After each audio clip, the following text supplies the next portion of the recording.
Galatians 5:22 through 23 describe the fruits of the Spirit as a cluster of traits. We're looking at what are the clues that point us towards a deep and physical spiritual order.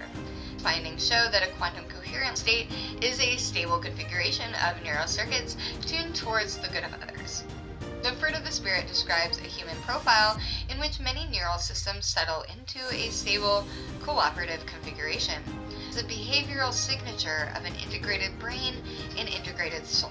The fruits can function as observable clues that a person lives as a quantum biological spiritual organism.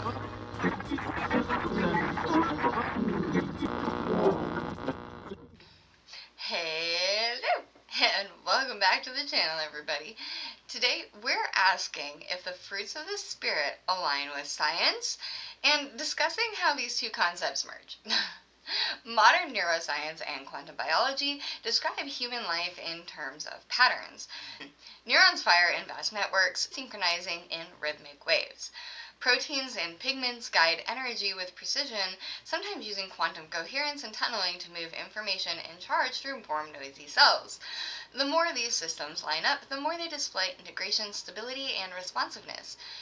So, if the brain and body can move towards higher order coherence, how would a fully coherent inner life feel from the inside? An ancient text offers remarkably concise answer in psychological language. Galatians 5:22 through 23 describe the fruits of the Spirit as a cluster of traits: love, joy, peace, patience, kindness, goodness, faithfulness, gentleness, and self-control. The original audience lived in an agricultural world, so fruits signaled organic growth, slow ripening, and visible outcomes of an unseen process. The list reads like a profile of a person whose inner world has settled into a stable, life-giving pattern. Many biblical scholars and leadership researchers treat these 9 traits as a unified character sketch. The list describes an inner configuration that supports healthy relationships, wise guidance of others, and resilience under pressure. Studies in Christian leadership and spirituality often use this passage as a template for mature leaders, people whose love, joy, peace, and self-control shape entire communities. Galatians 5 looks less like a scattering catalog of virtues and more like a description of a coherent inner structure. This channel aims to explore that kind of structure through the lens of science, while, of course, honoring the language of Scripture that portrays God as beyond the reach of full definition, while creation displays patterns that physics, biology, and psychology can map and test. Episodes here move along that shared boundary. So we're looking at what are the quantum clues that point us towards a deep and physical spiritual order. That focus leads us to the central question for this episode.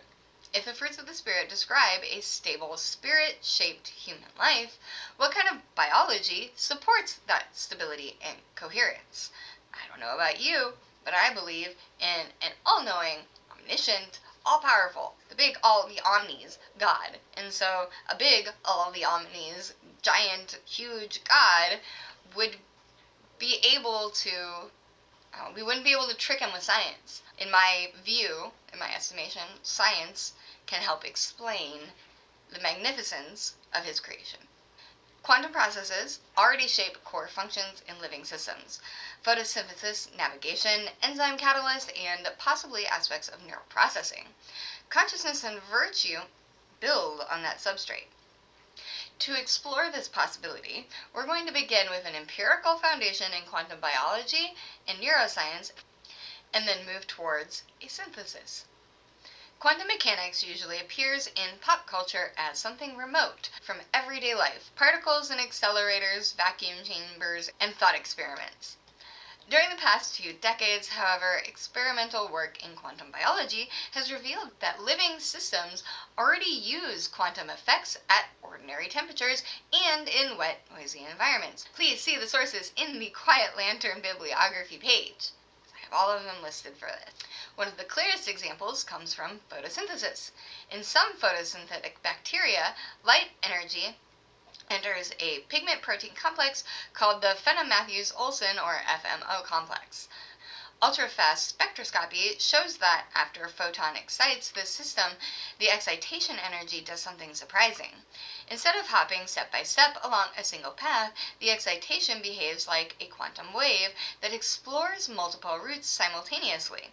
For a brief window, electronic states remain in a coherent superposition. That coherence guides energy towards reaction centers along highly efficient paths, even though the environment consistently vibrates and fluctuates. Experiments from several groups, including work by Engel and colleagues, again in the bibliography, and follow-up studies in related complexes, support this picture. Under warm, noisy conditions, living systems can, in fact, maintain quantum coherence long enough to influence a function. A second example appears in animal navigation. Many migratory birds seem to sense Earth's magnetic field. A leading explanation for this capacity centers on proteins called cryptochromes in the bird's retina. When light hits these molecules, it creates a pair of radicals whose unpaired electron spin occupy quantum superposition states. Tiny differences in the alignment of these spins respond to the direction of the geomagnetic field. That spin chemistry then influences neural signals in the visual system, efficiently overlaying magnetic information on the bird's perception of its surrounding. The radical pair mechanism offers a concrete way for quantum spin states to shape behavior across huge distances. Evolution appears to use quantum sensitivity for orientation and timing. The third example hides inside ordinary biochemistry. Enzyme catalysis involves moving very light particles, such as hydrogen, across energy barriers. Classical chemistry predicts a certain rate for these reactions. Measurements in many enzyme systems show rates that require another ingredient. Evidence points towards quantum tunneling. Hydrogen nuclei cross barriers through probability rather than through sufficient classical energy alone. Enzymes stabilize specific geometries and vibrational modes in their active sites, which raise the tunneling probability and speed up reactions dramatically. Hydrogen tunneling plays the role in a wide range of CH bonds activations and other core biochemical steps. Clearly, life uses quantum coherence, entanglement-like correlations, and tunneling in core processes. Thus, quantum biology adds a fine layer of description that reveals an extra structure inside familiar biochemistry and physiology, allowing a shift from quantum in plants and birds towards quantum in body and mind. So, of course, the natural question that follows is, do similar effects contribute to consciousness itself? One influential proposal is the orchestrated objective reduction model, often called ORAC-OR. In this approach, microtubules inside neurons host quantum states. These states evolve according to quantum rules until they reach a threshold, then undergo an objective reduction event tied to space-time structure. Consciousness moments arise from cascades of such orchestrated reductions across microtubule networks. Proponents argue that certain aspects of human experience, such as insight and non-algorithmic problem solving, require processes beyond standard computation. ORAC-OR places those processes in quantum events within cytoskeletal structures. More recent work explores superradiance and other quantum effects in the networks of aromatic amino acids, including tryptophan residues in proteins. Those models support the idea that proteins can sustain quantum coherence and cooperative behavior under biological conditions, which nurtures interest in microtubule-based consciousness theories. For viewers who want a full detail on the cosmological angle and its links to higher dimensional models, the Hyper-Universe series gives a dedicated space for that explanation over there. Meditation practice helps connect with these abstractions to lived practice. Work with long-term meditators show that they can self-induce high-amplitude gamma band oscillations and in-phase synchrony across distant brain regions during certain solo and group practices, with this pattern appearing in recordings from practitioners with combined tens of thousands of hours of contemplative training.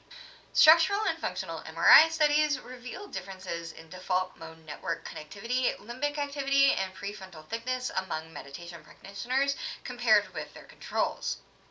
These changes involve regions that support attention, emotional regulation, self-referential processing, and introception.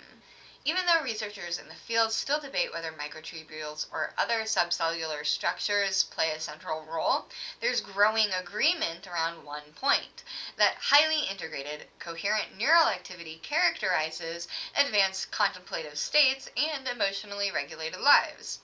The brain of a mature, contemplative, and integrated person looks less fragmented and more synchronized on several different measures. That observation leads naturally to the next step, mapping those patterns onto the fruits of the Spirit. The fruits of the Spirit fall into natural clusters that align with specific functions in the brain. Love, kindness, and goodness involve pro-social motivation. Joy and peace correspond to positive affect and inner stability.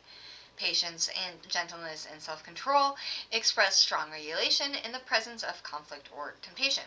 Each cluster shows a clear link to neural patterns, and for a further walkthrough of how those brain circuits connect with ancient language symbolism and quantum consciousness models, you can explore the biblical etymology episodes in the Hyperuniverse and Quantum Consciousness playlist, where I expand these bridges in detail. Love, kindness, and goodness relate closely to compassion. Compassion meditation and loving kindness meditation guide practitioners through deliberate attention to the suffering of others, recognition of shared humanity, and wishes for relief. Studies show that these practices shift activity in medial orbitofrontal cortex and other evaluation and empathy areas of the brain, and those changes predict later compassionate behavior in real tasks. Other work reveals coordinated shifts across brain and heart measures, along with increases in social connection and positive affect. Levels of empathy and compassion correlate with activity and gray matter volume in networks that handle social cognition, perspective taking, and emotion. Together, these findings show that a quantum coherent love state is a stable configuration of neural circuits tuned towards the good of others. Joy and peace sit closer to the experience of inner harmony. Mindfulness and loving kindness practice increases gamma synchrony and alter large-scale network dynamics in ways that relate to the positive mood and resilience. Practitioners report more frequent feelings of contentment, gratitude, and equanimity. When researchers ask participants to upregulate positive emotion, imaging studies show engagements of the ventral striatum and related reward circuitry. So when those systems harmonize with prefrontal control and self-related networks, people experience joy and peace as steady background qualities rather than just occasional emotional spikes. Patience, gentleness, and self-control occupy the regulation side of the spectrum. Self-control and emotional regulation depend heavily on prefrontal cortex function. Higher trait self-control associates with lower intensity of negative emotion in response to disturbing images and better performance on reprisal tasks. Meta-analyses highlight the role of medial prefrontal regions in implicit regulation and vulnerability to mood disorders when regulation falters. Non-invasive brain stimulation studies show that enhancing prefrontal activity can strengthen the various aspects of self-regulation, including impulse control. These lines of research support a view of patience, gentleness, and self-control as the behavioral surface or effective prefrontal guidance over limbic drives that further strengthen our argument. The fruits map onto brain states characterized by strong coupling among large-scale networks, stable prefrontal regulation of limbic activity, and heightened functional integration across regions that handle emotion, social cognition, and self-awareness. The fruits map onto brain states characterized by strong coupling amongst large-scale networks, stable prefrontal regulation of limbic activity, and high functional integration across regions that handle emotion, social cognition, and self-awareness. Emotional attention, valuation, and control synchronize into a coherent configuration that supports love-centered behavior and reduces fragment reactivity. For Christians, this scientific picture helps explain a claim. Jesus represents the fullest expression of an integrated human mind. 1 Corinthians 2:16 speaks of believers receiving the mind of Christ. For who has known the mind of the Lord as so to instruct him, but we have the mind of Christ. 1 Peter 2:21 presents him as a model for our way of life. To this you are called, because Christ suffered for you, leaving you an example that you should follow in his steps. Christ embodies a maximally coherent consciousness, the living connection to the Father described in Ephesians 2:18. For through him we both have access to the Father by one Spirit. In John 14:6, Jesus answered, I am the way, the truth, and the life. No one comes to the Father except through me. The fruits trace movement towards the same integrated pattern in spiritual experience and biology. Beyond brain scans, a large body of work studies spirituality and health in populations. Broad meta-analysis reports small yet relatable positive association between religious or spiritual involvement and mental health, coping, and longevity. People who engage regularly in spiritual practices tend, on average, and especially with a spirit-filled community, to show lower rates of depression and substance misuse, along with higher measures of life satisfaction and hope. These studies describe several mechanisms. Religious frameworks encourage meaning-making and hopeful appraisal of stress, which shifts the emotional impact of difficult events. Communities provide social support and pro-social norms, which carry strong effects on health and resilience. Many of our traditions include practices such as prayer, which counts physiologically as meditation, gratitude, forgiveness, and compassion, all of which show beneficial physiological and psychological effects in independent research. At the same time, some analyses point towards harmful forms of spirituality. Guilt, fear, harsh images of the divine, and conflict with community link with poor outcomes. So, like guilt over your faith, that would be a poorer outcome. Paul's own contrast in Galatians between the works of the flesh and the fruits of the Spirit matches this same observation. Spiritual orientation that flows from fear, rivalry, and domination tends to fragment your inner life. Orientation shaped by love, peace, and self-control supports health. Life centered on the fruits of the Spirit correlates with a better health and resilience across many studies, even when the statistical effect sizes remain modest. The pattern suggests that spiritual transformation and biological flourishing sit within the same fabric. Now, back in the text of Galatians, biblical scholars and practical theologians read the fruit metaphor in a very specific way. Fruit language signals organic emergence from an inner source. Paul does not present 9 boxes to check through effort. The image describes attitudes and dispositions that gradually reshape action across every domain of life because we are filled with the Holy Spirit. Studies that focus on pastoral theology and Christian formation emphasize this inside-out model. Transformation of heart and mind yields outward behavior over time. It's not performative. It's not in vain. The Spirit works within human desire, perception, and habit, and that influence expresses itself through consistent love, joy, peace, and the rest of the list. Leadership scholars draw a similar conclusion. Healthy Christian leadership arises from inner character that matches the fruits, rather than from charisma or technique alone. Neuroscience fits comfortably within this picture. Character in a scientific framework looks like durable patterns of neural complexity. Normal regulation, body reaction, and learned repeated choices, narratives, and practices shape those patterns across months and years. That process aligns naturally with the biblical idea of walking by the Spirit, which implies ongoing alignment rather than instant perfection, although that would be nice. That process aligns naturally with the biblical idea. The fruit of the Spirit describes a human profile in which many neural systems settle into a stable, cooperative configuration. Emotion, reward, self-awareness, social cognition, and regulation operate in sync, so that love, joy, peace, and the rest of the fruits show up as the behavioral signature of an integrated brain and integrated soul.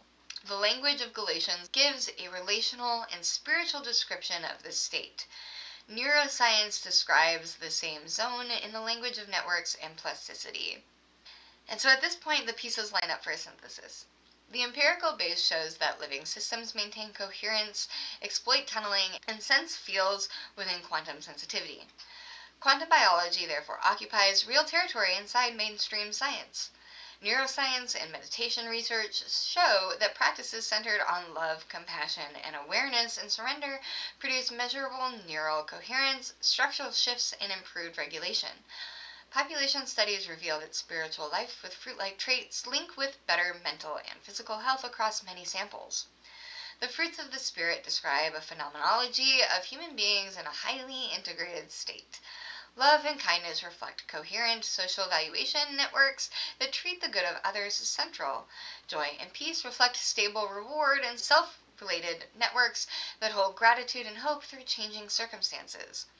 Patience, gentleness, and self-control reflect effective regulation over impulses and reactions.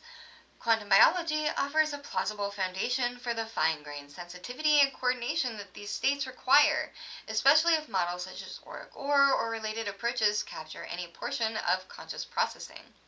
Quantum coherence in proteins and membranes, tunneling in enzymes, and spin-based sensing in molecules like cryptochrome all show that life uses quantum effects to handle information and energy with extraordinary efficiency.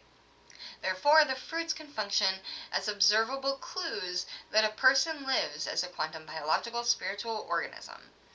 The inner life reflects a coherent integration from quantum scale up through microtubules, neurons, and networks and relationships. Think of the fruits like a signature. They mark the human life where divine presence, consciousness, and quantum biology intertwine. So as we close, we have moved from a simple list in Galatians 5 into a much wider picture. And if you would like a purely scientific view of that picture, I also have several videos on that, again, in the Hyperuniverse playlist. The fruits of the Spirit show up as a coherent pattern in language, in experience, and in the brain. Quantum biology reveals how deeply quantum behavior runs through living systems. Neuroscience and meditation research show how practices of love, attention, and surrender shape networks for emotion, empathy, and self-awareness. And finally, the teachings of Jesus and the idea of the mind of Christ bring this all together as a model of a fully integrated human life that is to be our example. My hope is that this connection between scripture, physics, and biology fuels a deeper curiosity about how incomparably vast the mind behind that universe must be. And that will wrap it up for today, folks. I hope you have a great day. Thank you so much for watching, liking, and subscribing, like the winners that you are. And I will see you next time. Bye.